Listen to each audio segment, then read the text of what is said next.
Yo, so in the last video we reviewed the Zushi no Mi and we cracked that 500 subscriber wall, so shout out to all the new people that subbed off that video. In this video we're going to be reviewing the Mochi no Mi, also known as the springy fruit or the dough fruit. This video was requested for a long time by all of these comments, but I was never able to do it until a special viewer lent me his account to record with. He didn't want his Discord or anything disclosed, but I know he's watching, so special shout out to you. But before we start, almost 94% of you guys are not subscribed, so if you enjoy these videos, be sure to sub with post notifications on. There are over 2,000 people who return to watch these videos, so I would greatly appreciate the support. Also, if you guys want to see me getting footage live, be sure to follow my Twitch in the description. We gained like 20 followers in one stream, so let's keep growing on there. But without wasting any more time, let's get into the video. So as usual, we're going to be rating Mochi's strength, utility, rarity, and tradability, starting off with strength. Now, the account that I was using, I think only had 140 points into Devil Fruit Mastery, but let me tell you something. Mochi has an insane amount of strength and combo potential. I really like playing with this fruit. There are a few moves that I want to highlight, but this one is what I really want to get to first. So there's a move called Chestnut Mochi, which basically summons a snake that turns into a spiky donut, I would call it. The donut is then covered in hockey, and you can launch these hockey spikes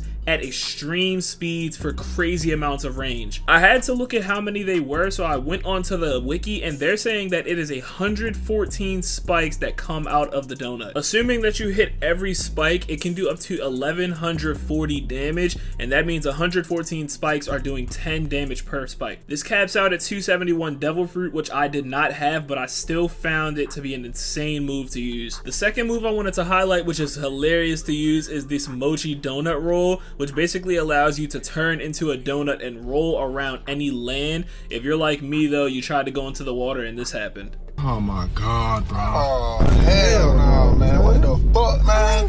Get your ass on, boy.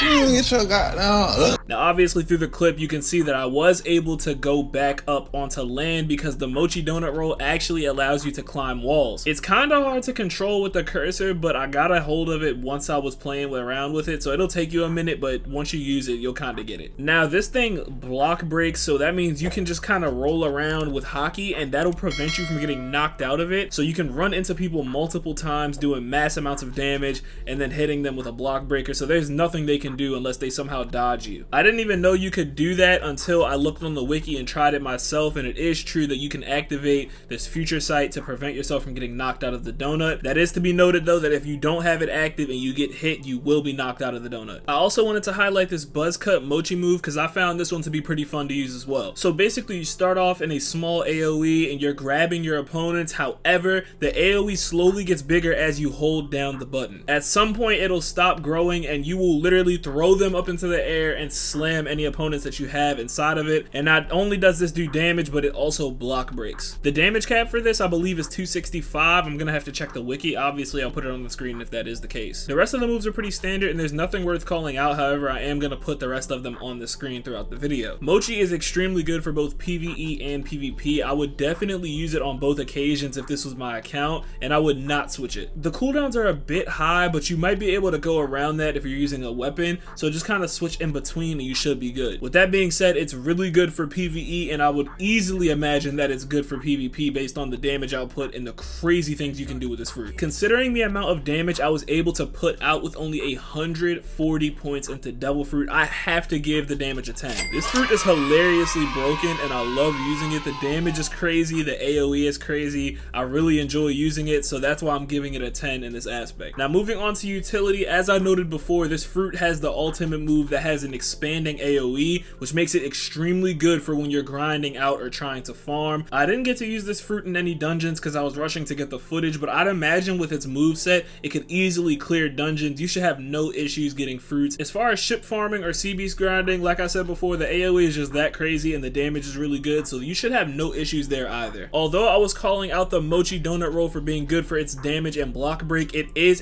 insanely fast, and like I said, it can climb, so if you're moving along a land area, I would recommend using this to get around. According to the wiki, the top speed is around 170, so that puts it around twice the speed of the coffin boat. I would imagine that you would use chestnut Mochi to farm any sea beasts or krakens simply because of the AoE and the mass amount of damage. Considering that krakens have an extremely large hitbox, especially the great krakens, you can do up to 1140 damage using the chestnut Mochi alone. Now with no devil fruit mastery, Mochi has access to a move called Future Sight, which basically allows you to gain immunity to anything that's not a block breaking move. This is how you'll be able to survive inside of the donut roll without taking any damage. It's kind of like a buffed hockey with more dodges, but like I said before, anything that's a block breaking move will be able to affect you. And there's a lot of confusion around this. No, it is not a Logia. A Logia has a bar that'll allow you to phase through non-hockey physical attacks. This just has something similar to what a Logia is. With that being said, I'm gonna give the utility a 9. The AoE is really good. You got access to the donut Mochi move, and the damage is insanely high, so you should have no issues with farming krakens and sea beasts. If you guys can't tell though, I might be a little biased because I really do like playing this fruit. It's insanely fun to play.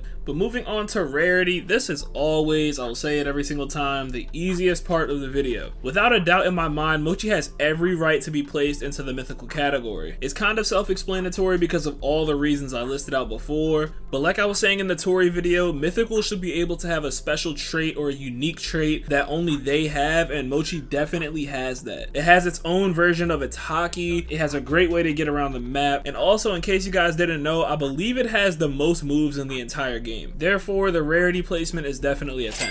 And finally, we have the tradability. Now, like I said in the last video and the video before that and before that, the trading value is always community based, so I can't have you guys just taking this and then running with it. However, I'm pretty sure the majority of people would agree that Mochi is definitely up there with Tori as far as tradability, in the sense that it is a 10 out of 10. Mochi is rated as the highest value fruit on the wiki, but on top of that, you can pretty much get the majority of items in the game using it. Even on the wiki, somebody trolled and put at the bottom, don't try to trade for it, very overpriced and game dead anyway. Somebody was mad that they couldn't get it, so that means it's obviously valued insanely high. With all of our values added up, it comes up to a 9.75 out of 10, which means this is the highest valued fruit that we've done so far. Tori was extremely close, coming up to a 9.6, and I do believe that was our second most valued fruit in the series. If you guys enjoyed, make sure to drop a like and subscribe, and if you agree, make sure to drop a comment on what you agree with, or maybe if you disagree, drop a comment on what you disagreed with. I tend to read these comments pretty often, so yes, I am seeing them. Also comment what fruit you want next, or maybe whatever video you want next. I'm always taking suggestions. But I will see you guys in the next video. Bye bye.